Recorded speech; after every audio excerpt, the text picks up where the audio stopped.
नमस्कार, आप देखना शुरू कर चुके हैं CRS न्यूज़। खबर रायबरेली से। योगी सरकार के 8 साल पूरे होने पर सेवा, सुरक्षा और सुशासन की थीम पर लगाए मेले का आज रायबरेली में तीसरा व अंतिम दिन है। इस दौरान मेले के तीसरे व अंतिम दिन मुख्य अतिथि के तौर पर यहां पहुंचे प्रदेश सरकार के स्वतंत्र विभाग राज्य मंत्री दिनेश प्रताप सिंह ने सरकारी योजनाओं को विस्तृत रूप से बताया। इस दौरान उन्होंने विभिन्न विभागों के लगाए गए स्टॉल की जमकर प्रशंसा की। इसके अतिरिक्त उन्होंने बताया कि जिले भर की तहसीलों में भी ऐसे ही मेलों के माध्यम से आम लोगों को मिलने वाली सरकारी योजनाओं से अवगत कराया जा रहा है। हम बता दें कि योगी सरकार के 8 साल पूरे होने पर प्रदेश भर में सेवा, सुरक्षा एवं सुशासन की थीम पर मेलों का आयोजन किया गया है। इन मेलों के माध्यम से आम लोगों के लिए चल रही सरकारी योजनाओं की जानकारी के साथ ही अब तक किए गए विकास कार्यों का ब्यौरा दिया जा रहा है। मंत्री जी, आज तीसरा दिन था कार्यक्रम का, कैसा रहा कार्यक्रम? प्रशासन के लिए क्या कहना चाहेंगे? मैं प्रशासन के लिए अगर सवाल किया आपने, तो प्रशासन हमारा बहुत संवेदनशील प्रशासन है। राज्य सरकार की आशा के अनुरूप रायबरेली का चाहे पुलिस प्रशासन हो, चाहे जिला प्रशासन हो, चाहे डेवलपमेंट का डिपार्टमेंट हो, सभी लोग मेहनत परिश्रम करके सरकार की आशा के अनुरूप रायबरेली वासियों की सेवा कर रहे हैं और उत्तरोत्तर रायबरेली विकास के पथ पर अग्रसर हो रहा है, ऐसा महसूस होता है। 8 सालों में रायबरेली को क्या मिला? यूपी को तो बहुत सारा मिला, रायबरेली में क्या क्या मेन जो है मिला? मुझे लगता है कि 2017 से पहले का रायबरेली, 2014 से पहले का रायबरेली, अगर आप स्वयं रायबरेली के हो, हम आप सब रायबरेली के हैं, महसूस कर रहे होंगे कि आज की तारीख में रायबरेली के डिस्ट्रिक्ट हेडक्वार्टर से जिस दिशा में जाओ मार्ग सुगम हुए हैं। अगर हमारा मार्ग सुगम है तो निसंदेह हम कम समय में लंबी दूरी की यात्रा कर सकते हैं। वो चाहे सड़क की बात हो, चाहे विकास की बात हो, तो हर क्षेत्र के मार्ग को हमारी डबल इंजन की सरकारों ने सुगम बना दिया। चाहे रोजगार के क्षेत्र में हो, चाहे इंफ्रास्ट्रक्चर के क्षेत्र में हो, चाहे सम्मान के क्षेत्र में हो, चाहे भारतीय संस्कार संस्कृति के क्षेत्र में हो। 65 करोड़ लोग गंगा स्नान करने पहुंच गए। अगर मार्ग भारतीय संस्कार संस्कृति का सुगम न होता तो इतिहास साक्षी आज तक कभी 65 करोड़ सनातन धर्मावलंबी एक साथ इकट्ठा नहीं हुए। ये हमारी डबल इंजन की सरकारों की मेहनत और परिश्रम का प्रतिफल है, ये सुशासन का प्रतिफल है। मंत्री जी, सपा प्रमुख ने हाल ही में एक बयान दिया कि जिनको दुर्गंध पसंद है वो गौशालाओं का निर्माण करा रहे हैं। मैंने इत्र पार्क के निर्माण के लिए आगे कदम बढ़ाया था, उसको लेकर क्या सोच रहे हैं आप?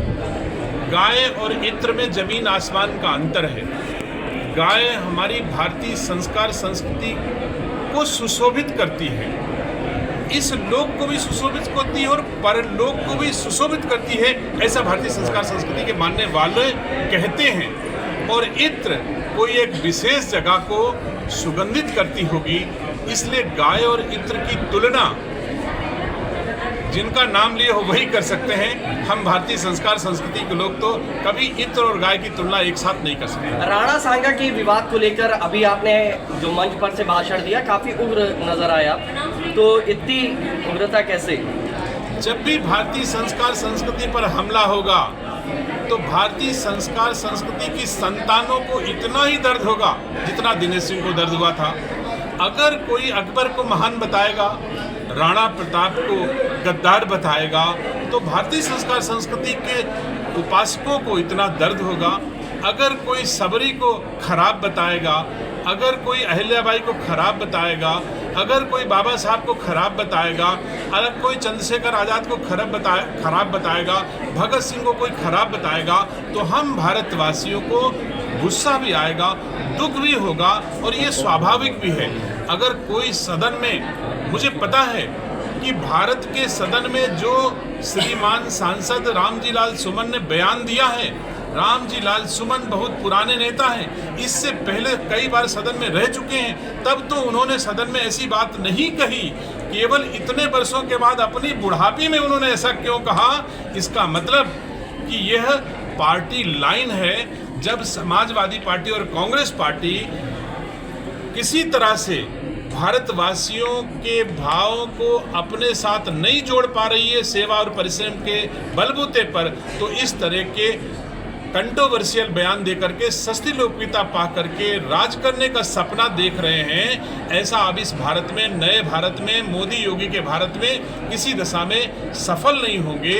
जो लोग राणा सांगा के गद्दार और राणा सांगा के देशवासी राणा सांगा की गद्दार संतानें कहेंगे, मैं नहीं समझता कि राणा सांगा को वो लोग समझ पाए होंगे, चाहे वो महाराणा प्रताप हो, चाहे उदय सिंह जी हो, और चाहे राणा सांगा हो, चाहे चंद्रशेखर आज़ाद हो, चाहे भगत सिंह हो, चाहे बाबा साहब अम्बेडकर हो।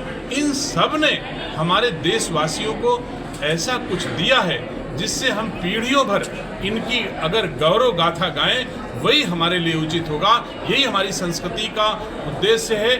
आज भी हमारी संस्कृति इतनी मजबूत है, अगर कोई छोटे से बच्चे को 2 साल 3 साल के बच्चे को एक टॉफी दे दो तो वो भी कहता है थैंक यू अंकल। तो हम इतने नालायक नहीं हो सकते कि जिन्होंने राष्ट्र रक्षा के लिए, हमारी रक्षा के लिए अपने प्राणों की आहुति दे दी, उनको हम कभी गद्दार कह सकते हैं। हम गुरु गोविंद सिंह को कभी गद्दार नहीं कह सकते हैं। हम ऐसे राष्ट्र के लोग नहीं। मंत्री जी, जिस प्रकार से हमला हुआ तो ये कैसा